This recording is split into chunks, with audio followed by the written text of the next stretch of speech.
Hey, everybody. Welcome to episode 38 of Mr. Robin's Hood podcast. So, Mikey, you know my pal, Wiley Pymore? Oh, here we go. What about him? I was having a convo with Wiley the other day, and I was telling him about this broadcast episode. I was having a convo with Wiley the other day, and I was telling him about this podcast episode. He told me that when he dies, he wants to be reincarnated as a spider. That way, he figures he can finally hear a woman scream, "Oh my God, it's so huge." Oh, but wait, I have more. So a guy named Dave comes home from the bar, the drunkest he's been in a long time, and collapses into bed next to his sleeping wife. Later, he's woken by a brilliant flash of light at the end of the bed, which his still sleeping wife seems oblivious to. St. Peter appears in all his glory, standing over the two of them. "You have died, my son, of alcohol poisoning," says St. Peter. Dave is obviously distraught and begs and pleads with the saint to be given another chance at life. "Well," says St. Peter, thumbing through his saintly handbook, "here's a little-known rule which might help. Apparently, you can be reincarnated in special circumstances if you wish, but only as a dog or as a chicken, I'm afraid." Dave, living next door to a chicken farm, agrees to be reincarnated as a chicken, at least so he can still see his wife. Boom! Dave is suddenly now a chicken, pecking around the chicken farm. A rooster approaches and says, "Hey, you must be the new arrival here. How's everything going?" "Pretty good," said Dave, "though my stomach feels a bit funny." "Well, you're obviously about to lay an egg. Give it a try, friend. Push one out." So Dave wriggles and squirms and wriggles and squirms, and out pops a very nice egg. "That felt great," thinks Dave. "I think I'll lay another one." So again, he wriggles and squirms and wriggles and squirms, and then bang! His wife angrily slaps him on the back of the head and screams in a rage, "For Christ's sake, David, you shit the bed again." What? Hey, how about another one? Oh my gosh. So an old priest is about to die. A young priest who looked to the father as a mentor is with him during his last days. In his last moments, the dying priest says, "I will do everything in my power to get in contact with you once I'm there, you know." Quite surprised of this, the young priest nods, listening carefully. The old priest dies a few moments later. A few days later, the young priest thinks he hears some kind of mumbling coming from everywhere and nowhere. He just says, "Is this you, Father?" The voice says, Yes." The young priest is shocked. The voice continues, "I have so many things to tell you about here. It's hard for me to say, but we're having sex all the time. Females are everywhere, and the lust is 24/7. The young priest is even more surprised. "So this is what heaven feels like after death?" The voice just says, "No, you fucking moron. I reincarnated as a freaking rabbit." But then you killed it. Yeah. The rabbit. Shut up. You...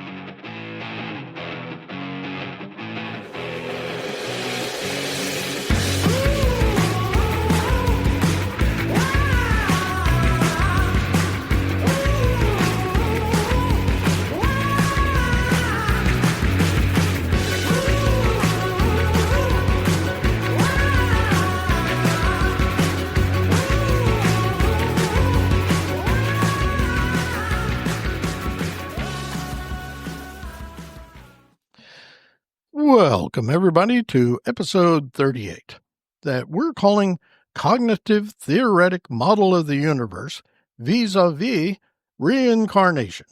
And I'm joined, as always, by my lovely co-host, collaborative partner. I don't have the script in front of me. I can't remember. I know. What else are you? What And all around, you want me to be? and all around Best pal. Mikel Mauree Robinson, also known as Mikey-on-the-Mic. Woo! Okay, that's enough. So again, we're going to delve into the deep depths of high intellectual thinking with this one. Yeah, we do that a lot on Mr. Robinson's podcast. That's what we do now. So get ready and put on your big girl panties or whatever you got to do. No, this one's actually it's an interesting mix of kind of concepts. I feel like we need to start with the smartest man in the world one. Yeah. And his kind of thoughts before then we can kind of cross over into the reincarnation one. I feel like this is a precursor. Okay. Well, I just want to point out what happens when you die. Yeah. What do you want to point out? Well, we need to point out other than you killed a rabbit this morning. Never going to let that go. No, because you never let it go. So what happened was I was perusing where I normally get my daily sort of news feed, which is the dailymail.com, which is probably the worst source for news in the world, but whatever. And I came across this article that was titled "Smartest Man in the World with 210 IQ Shares What He Thinks Happens After We Die." And this, again, was on dailymail.com. It was written by Ellen LaPointe and published in December 2024. Okay. So this is fairly new as well. Yeah. So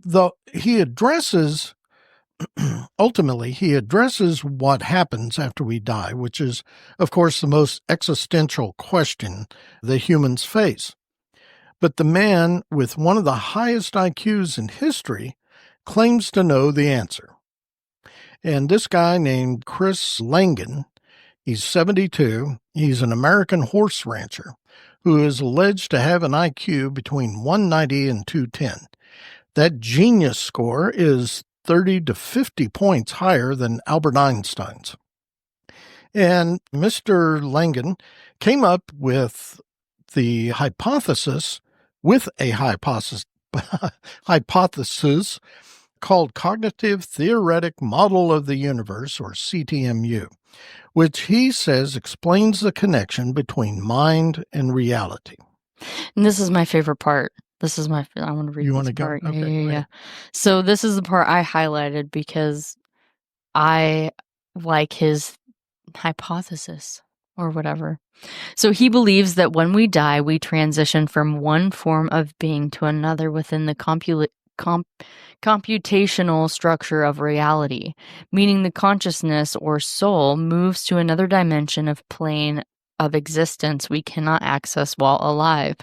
It's not clear what that new dimension would look like or what happens to the soul once it arrives there.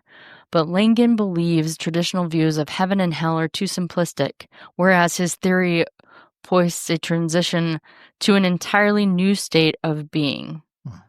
Langan explained his concept of death during an appearance on the podcast Theories of Everything with Kurt, no idea how to say his last name, which was in May. Wow.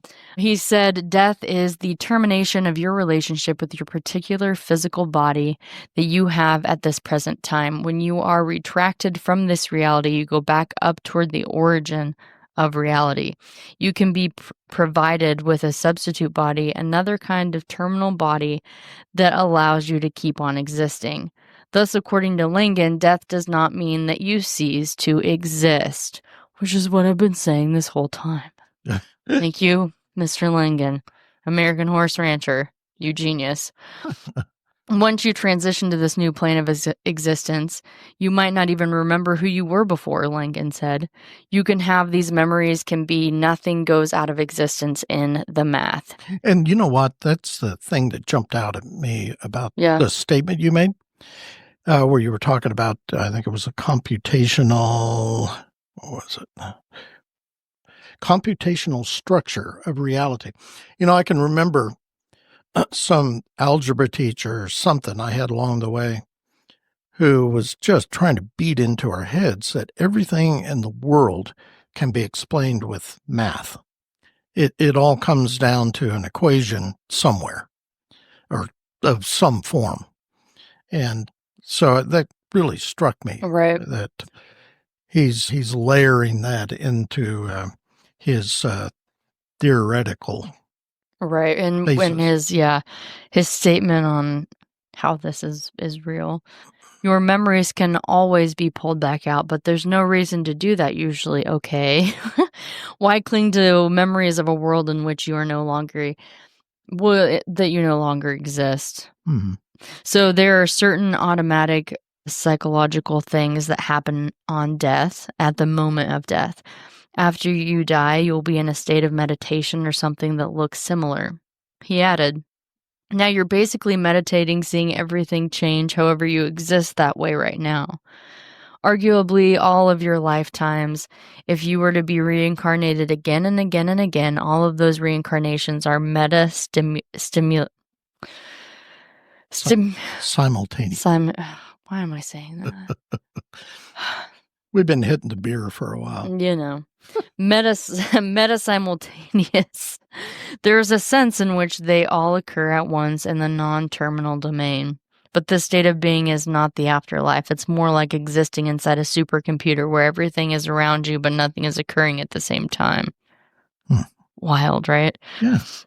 The afterlife is something else entirely. It involves a profound shift in our entire being, moving the soul or consciousness beyond the physical or mental self.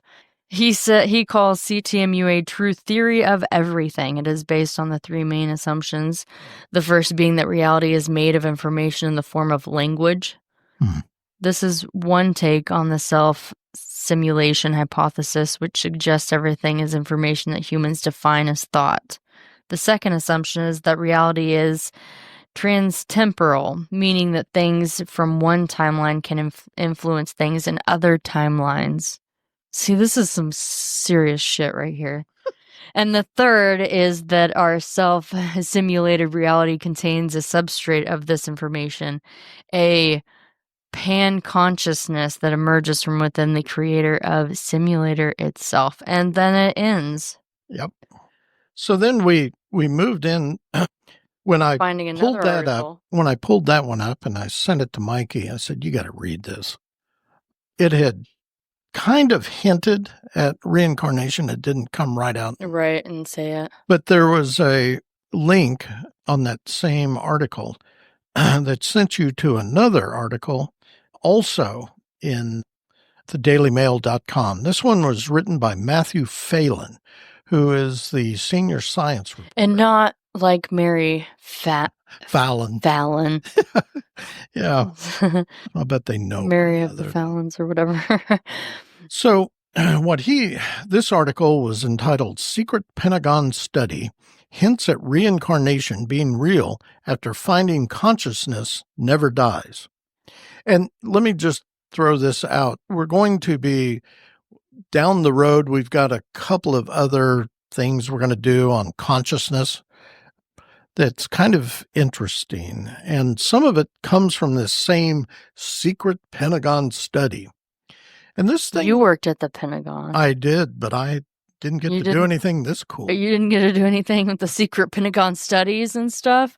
I want to say something before we delve into this a little bit about kind of reincarnation and kind of following up on what Mr. Langan had said. Mm-hmm.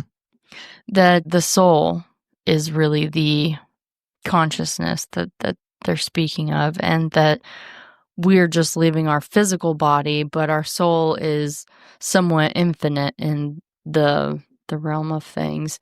Mm-hmm. And so... Well, that'll put us back in good graces of the Baptists. Well, that's good. I'm glad to be of service or whatever. But then Mr. Langan kind of goes on to say that once you are kind of moving from one body to whatever the next one's going to be, you're in this meditation state or whatever, you're just a kind of existing in some other dimension. And then when you had died, you lose those memories. But I feel like there are people that carry some of those memories. Like he was saying, you don't need to dig into it, but I feel like there's people that not all of those memories got wiped clean. Mm-hmm. And so they know things, and like, I have no idea how I know that, but it's really from a previous life. Mm-hmm. And that's so ingrained in their soul that even though they can't tell you where they, derived it from, they Mm-hmm. just know it. Mm-hmm.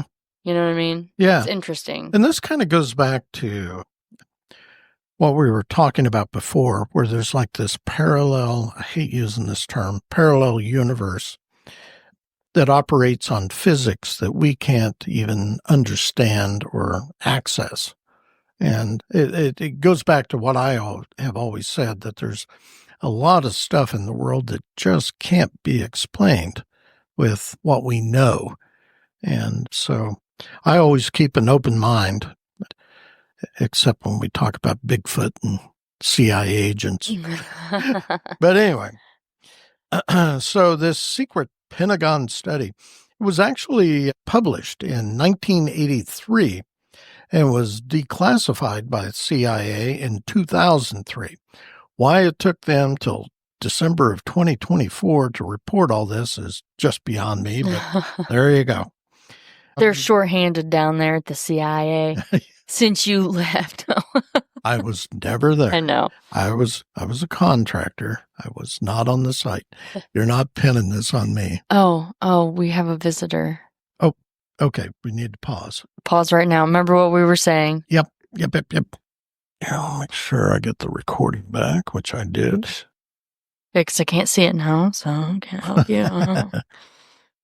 Okay, so there's a quote in this article, thank you. Yes. That's kind of interesting. It says, consciousness is energy, and it exists outside our understanding of reality. And that person that was quoted was paraphrasing from a page out of that Army report. And he concluded it with, an energy never dies. And the Pentagon actually commissioned the study to better understand what its Army intelligence colleagues were doing, sending personnel to a small institute in Charlottesville, Virginia, that was working on the Gateway experience. The then secretive Gateway project, based to McDonald's analysis, was a training system designed to bring enhanced strength, focus, and coherence to alter consciousness. From there, Gateway's ambitious goal was to shift the practitioner's consciousness outside the physical sphere so as to ultimately escape even the restrictions of time and space. And this small institute in Charlottesville is actually identified as the Monroe Institute. And he said that it pointed out that the discoveries wound up bolstering the case for reincarnation. And there's a quote here from the author of the report. He said, when consciousness returns to the absolute, it brings with it all the memories it has accumulated through experience in reality. And he distilled the Institute's finding that memories pass on from life to life via reincarnation. Amen, sister. But see, that kind of flies in the face of what you were talking about earlier, where the other. Well, I don't feel like everybody's kind of quite in tune with it. Like, they may know something, but I don't think that they openly express that they do, in a sense. It's like that intuition where maybe they don't realize what it is that they have no idea that it's the fact that they learned that in a previous life. I think I showed you that Theo, what's his name? Theo Von something. Ugh, I can't even think of his full name. Help me, Brett. You know Theo. Oh, maybe it's just Theo Von. Maybe I'm wanting him to have a more prestigious name or something. But Theo Von. But he had a video where he was talking about like reincarnation, basically, with this. He's always interviewing like these smartsy fartsy people, you know what I mean? And then just like saying off the wall shit. It's my favorite part of watching him. Right. But he had said, but have you ever met one of those fresh out the box motherfuckers. Like the ones that this is the first time they've ever been here. And I had to laugh about that because I was like, I feel like I have. So I feel like there are people that this is their first life. You know what I mean? Their first go around. This is their rodeo. This is their they fresh out the box. So. So he goes on. This goes down. There's a number of videos. See, another comedian's making jokes on here. Yeah. Says the comedian. Mad Hatter News on TikTok, which has come back. No, it came back. It's back. I didn't take. Now wait a minute. It's back. So what does that mean then? That the Biden administration backed down? I don't do politics and stuff. I don't even watch this stuff. I just know that I saw somebody post on Facebook that Trump had made some sort of post and then TikTok was back. So he was basically saying he's holding out to make it go in effect. Oh, he's or something. The ban. Yeah. They're going to There's a lot hold more off to on it, the but ban for like 90 days or something. that just gives me a lot of anxiety. Politics, news. I hide. But then I want to watch some creepy shit on the television that's probably not real, but that is real because, like, the story of the girl from Tulsa. Oh, yeah. I mean, I'm going to have nightmares about her cutting that chick's tits off forever. Oh, yeah. You missed it. We previously recorded a podcast about I called her psycho chick in Tulsa who went into a viewing in a funeral home and commenced with apparently a really sharp knife and commenced to carving up the corpse. I'm trying to decide if that one's going to drop before this one. I'm trying to remember. I think it does. I think it does. I think it's the week after Sarah's episode. All right. So then people, if they listen to that one, then they listen to this one, it'll make a lot more sense than I just said that. Yeah. So there was a vast body of research by the University of Virginia Medical School's Division of Perceptual Studies, and they've compiled a database of over 2,500 cases of professed reincarnation. You hear about it all the time. I mean, like stories of like, my daughter is my grandmother reincarnated. Yeah, I saw that on probably the TikTok. No, it was on it. It's back. It's back. No, it was on Instagram, but it says many of the cases involve children under the age of 5 who claim to remember memories of a previous life they claim to have lived. And yeah, why the kids? Why the kids? Question. It seems because they're open. They're open to it. They're not conditioned by society. Like, don't say that, little girl. You never did that. I don't care if you can tell me what your middle name was and you never met the lady. I bet they've never been to a Baptist church. That's all I gotta say. Poor Baptists. We're picking on. Please email Mr. Robin your hate mail this time. Yeah, sure. Why not? He doesn't read it anyway. No. Was concerned with spiking. Oh, so this Lieutenant Colonel McDonald's report, he's the guy that wrote this, as a member of the U.S. Intelligence and Security Command, also known as INSCOM, was concerned with psychic spycraft along the astral plane. So he come up with this bullshit because he was scared of something? Yes! I mean, it's not bullshit, actually. I believe it. Psychic spycraft involves the use of alleged paranormal abilities for espionage. Now, I have experience with this. Do you really? I do. Oh, tell, please. Well, did you ever see that movie, Men Who Stare at Goats? Yes, I have, but if you ask me something specific, I probably can't. No, but I did see it was a very real Pentagon program. I worked for a guy who ran that program, and he said that they had, and these guys would sit in a dark room and they would that was their job, was just to sit and concentrate in this dark room for some amount of time. Mm-hmm. I don't even know how long it was. And some of them lost their minds in the dark room. Oh, I'm sure. Meditating. But they wanted them they would give them tasks like, tell us where Saddam Hussein is. So they were psychics? Yes, they were, actually. Like people that have proven to be, show more. some ability. And Yeah. I don't know what they had to show or. Well, why put them in a dark room? get That's into the not portal. cool. Maybe they want to be in the brightest room with a. Yeah. Oh, Yeah. he knows more than me. It's sensual. Actually, I think it is. It's a whole term. Sensual deprivation, I think is what they call it. Oh. Because you're just blocking everything out. They're probably in a soundproof room, so they can't hear anything.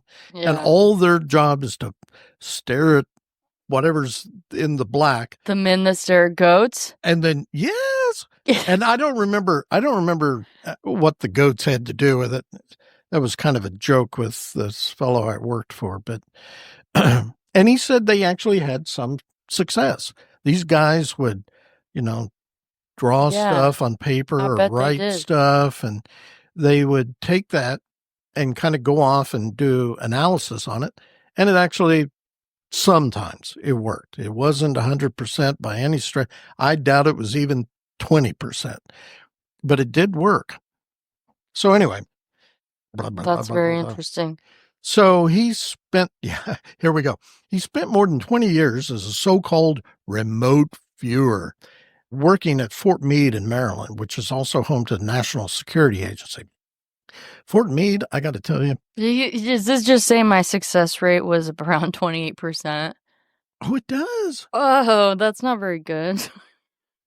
That may not sound very good, but we were brought in to deal with the hopeless cases. Yeah. So I guess that's good if it's a hopeless case. Let's see. And then summary, there's a sound and rational basis in terms of physical science parameters for considering Gateway to be plausible in terms of its essential objectives. But there was a catch. These experiences were hard to control or direct consistently. Saying that's kind of the... Well, I don't think you can, control consciousness or energy not into that capacity. You know what I mean? Mm-hmm. Like you can be a portal for energy. You can, but controlling the actual amount, I don't know. I don't think that's something you can do. So, just my personal thought about the Gateway experience. The Army Intel official found the Gateway was real and possible. More research was needed, but they lost their funding, of course. Of course. Was needed to They were getting too close to the real answer. To get to a place where U.S. intelligence could actually make use of it. Could you think about a world where everybody believed in that? It'd be far more powerful. I didn't want people knowing stuff. It would. Well, got to keep them small, baby. Keep them small, baby. Got to keep them small. Oh, and here's where the conspiracy theories come in on all this. So mysteriously, let's recap here. So This report was written in 1983. I wasn't born yet. Yeah, thanks. I was busy trying to find my next body. Yeah, okay. I'll accept that. It took a few years. And the CIA declassified it in 2003. Interestingly. Meaning they were just like, yeah, screw this. Yeah, well, probably. But apparently they tore a page out. There is one page of the report that's missing. Page 25 in the middle of a section where the author was outlining potential practical defense uses of Gateway. Ooh. Wait, have you told us about your experience yet? Or are you getting there? Or did I miss that? What experience? You said you had experience with this. Well, I did with the guy that ran the program. I knew about the program before George Clooney made a movie. You missed the boat. You're just pissed. It's fine. And now there is a petition going around on change.org calling for CIA to release page 25. Oh, yeah. We want to see it. But wait, there's more. The CIA, however, says that it never had the page to begin with, fueling theories that it has been left out on purpose due to the powerful techniques that page 25 described. Who has page 25? Let's make a movie about that, right? They're always like, we're running out of ideas for movies. What about this crazy guy? There you go. McDonald. from the CIA. That reminds me, we need to... Where's page 25? I need to talk to you later. I've got a short film. I was going to say, that sounds concerning. I've got a script for a short film. We ought to make that. But anyway, I digress. So, and coming up, there's a whole lot of reporting that came out of this one report when it was declassified that they're now just starting to release. And we've got an episode somewhere down the road where the Army came up with a 5-digit number that if you repeat it in your head, it alleviates pain. Interesting. Does Brett know it? It's 5-5. That's 2 out of 5. Well, let's not expose it. We want to, hold that so people will keep tuning in. That's right. Brett, I'm glad you didn't know it all off the cuff yet. But stay tuned to Mr. Robin's Hood podcast because we'll be telling you what that code is. And much more. And you could be driving around saying that number over and over until you crash into somebody. Oh, I don't want the lawsuits. No. Email Mr. Robin at MrRobinson.com. Oh, wow. So like the Grinch in like the movie? Well, you know what? Jim Carrey? Jim Carrey had to work with the CIA to wear a Grinch suit? This is so cool. Let's be fair. CIA actually stands for Center for Information in America. Oh, so maybe they were just passing him information like, this is how you don't die in the Grinch suit. In the Grinch suit. Just in case you're ever taken captive and forced to wear a Grinch suit, then tortured somewhere for stuff you probably couldn't tell them anyway. I'm not going. That's what the Grinch would say. Okay. I'm going to have the men with black cars parking out in front of this place. I feel like maybe part of somebody's torture could be just like wearing really heavy clothing or something. It would be maybe not particularly a Grinch suit, but there's probably the same technique. All right. So that's it, Mikey. We've done it again. We've done it again. We've pissed off a lot of people. Especially the Baptists. We hope you folks conveniently listening at home or in your car enjoyed that. Or maybe you just hate us. Either way. We don't care.